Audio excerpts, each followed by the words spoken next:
조혜은의 소설 치즈 이야기처럼 우리 모두는 익숙한 공포와 상처에서 출발하고 있는지 모릅니다. 하지만 현실은 문학이 건네는 위로와는 다르게 모두가 극복과 성장의 서사에 이르지는 못합니다.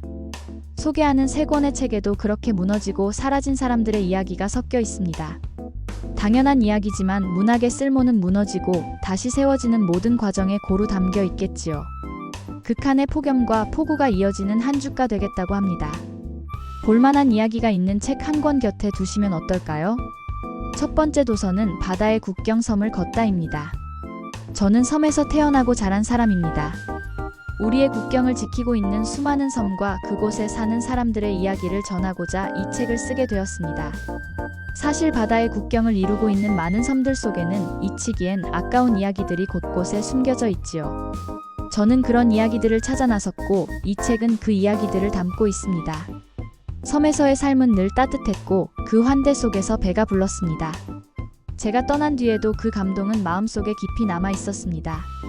그래서 나는 자연스럽게 우리의 국경을 이루는 섬들의 숨겨진 이야기를 기록하여 세상에 알리고 싶어졌습니다. 잊혀진 나무와 길, 그리고 사람들의 이야기는 작은 고향의 환대와 돌봄을 담고 있었으니까요. 8월 8일, 섬의 날을 기념하며 바다의 국경 섬을 걷다를 출간한 것은 단순히 여성의 이야기를 넘어서 국경을 지키며 살아가는 섬 사람들에 대한 경의를 표하기 위해서였습니다. 한국의 해상 영토가 얼마나 넓고 그 중심에 중요한 역할을 하는 섬들이 얼마나 많은지를 알리는 일에도 이 책이 조금이나마 기여했으면 하는 마음입니다. 나는 한국의 31개 섬을 돌아다니며 마치 과거로의 여행처럼 그 섬 속에 담긴 나무, 길, 그리고 사람과 역사의 이야기를 수집했습니다. 그곳에 살던 사람들의 이야기는 때때로 감동적이며 때론 재미있기도 했습니다.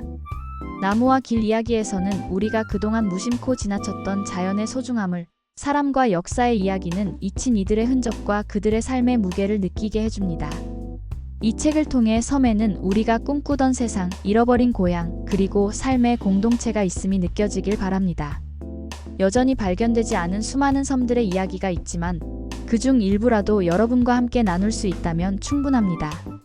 섬 사람들이 오늘도 고군분투하며 그들의 국경을 지켜내고 있는 모습을 통해 공동체의 진정한 의미를 다시 한번 느껴보세요. 두 번째 도서는 엄마 몰래 피우는 담배입니다. 한 통의 편지에서 시작된 이 이야기는 나의 기억과 슬픔, 그리고 그 속에서 찾은 작은 이해의 순간들을 담고 있습니다. 어느 날 엄마의 집에서 종순이라고 적힌 편지를 발견합니다. 편지를 보낸 이는 정신병원에 강제 입원 중인 은양이라는 사람이었죠. 그녀는 절박하게 도움을 구했지만 문제는 그 편지의 수신인인 종순. 이모는 이미 20년 전에 세상을 떠났다는 것입니다. 어린 시절로 돌아가면 나는 종순 이모가 세상을 떠난 그 시기에 관한 기억을 더듬어 봅니다. 돼지 저금통에서 동전을 몰래 빼내던 기억, 기묘한 기쁨과 공포가 혼재했던 그 무렵, 나는 아직 철이 없었습니다. 지금은 암투병 중인 엄마를 떠올리며 당시에 내가 감히 이해할 수 없었던 것들에 대해 생각해봅니다. 동생 규리는 은양의 편지에 반응했습니다. 그녀는 병원에 돈을 보내고 끝내 은양을 직접 찾아갔습니다. 은양은 세상의 간절함이 아닌 그저 죽기 전에 종순 이모를 한번 만나고 싶었다고 말했습니다. 그 고백을 듣고 이모의 그림자가 덮였던 나의 지난 기억들, 몇 년 동안 잊고 지냈던 사람들과의 연결을 되짚어볼 수밖에 없었죠. 이 책은 우리가 삶을 어떻게 견디고 어떤 방식으로 애도해 나가는지에 대한 이야기입니다. 내가, 그리고 내 가족이 각자의 고통 속에서 삶의 본질과 마주하며 버티고 있는 동안 은양이 품고 있던 작은 소망은 나에게 새로운 관점을 주었습니다. 이것은 단순한 소설이 아니라 나와 나의 가족을 위한 깊은 호흡의 시간이었습니다. 엄마 몰래 피우는 담배는 이렇게 우리에게 거대한 질문들을 던지며 나를 비롯한 모든 등장인물이 서서히 무너져가는 동시에 다시 세워지는 과정을 보여줍니다. 이 이야기가 아픔이 어떻게 외면할 수 없는 힘으로 작용하는지를 전하길 바라며 독자들에게 깊은 감동이 닿기를 바랍니다. 세 번째 도서는 치즈 이야기입니다. 매혹적이면서도 불편한, 그리고 잔혹하리만치 솔직한 이 이야기는 내 삶의 단면들을 한데 엮은 것입니다. 첫 번째 치즈 이야기에서는 어머니의 병약한 모습과 그로 인한 고통이 과거의 나를 다시 불러냈습니다. 병실의 악취는 나의 유년 시절에 방치된 기억과 맞닿아 있었습니다. 그곳에서 부모님이 치즈로 변하는 꿈을 꾸었고 그 향기와 맛은 나에게 묘한 매혹감을 불러일으켰습니다. 이제 그 기억을 과거의 상처를 치유하려는 방식으로 받아들이려 노력 중입니다. 두 번째 이야기, 보증금 돌려받기에서는 집주인과의 끝없는 전쟁 속에서 나는 사회의 불합리함에 직면하게 되었습니다. 도시의 기괴한 속성들과 대면하면서 도시의 거친 현실에서 살아남기 위한 나의 결단을 그렸습니다. 이 이야기는 나뿐 아니라 이 세계를 살아가는 많은 이들이 공감할 수 있는 이야기일 것입니다. 또한 수선화에 스치는 바람은 나와 선의의 사랑과 죄책감이 교차하는 지점을 다루고 있습니다.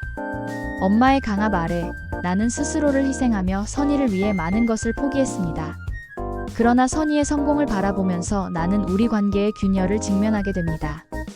반쪽 머리의 천사에서 나는 육상 선수의 꿈을 포기하고 소도시의 영화관에서 조연 캐릭터처럼 살고 있습니다. 기주영이라는 인물과의 만남은 진정한 나를 되찾을 기회를 주었습니다. 우리의 유사성은 나를 다시 달리게 하고 삶의 새로운 의미를 발견하게 했습니다. 그리고 소라는 공장에서의 사고로 사이코메트리 능력을 얻게 되었고 그의 고통스러운 여정은 놀라운 내면의 변화를 통해 펼쳐집니다. 물건 속에 담긴 수많은 기억들을 모으며 나와 소라는 새로운 세계를 만들어갑니다. 이 이야기 속 인물들은 모두가 익숙한 공포와 상처에서 출발하지만 그들 각각의 고유한 방식으로 새로운 삶을 추구하며 성장합니다. 그들이 선택한 삶은 어떤 운명에도 굴하지 않는 강한 의지를 가진 존재로 변화하게 됩니다. 간절한 이들의 이야기 속에서 여러분도 같은 용기를 얻을 수 있기를 바랍니다. 삶은 고통스럽기도 하지만 거절할 수 없는 아름다움과 희망을 품고 있습니다. 이번 주 신간은 어땠나요? 마음을 움직이게 한 책이 있다면 근처 서점을 찾아보세요. 서점엔 훨씬 다양한 책들이 많답니다. 영상 끝까지 시청해주셔서 감사합니다. 유익한 책 소개였다면 좋아요, 구독 부탁드립니다. 감사합니다.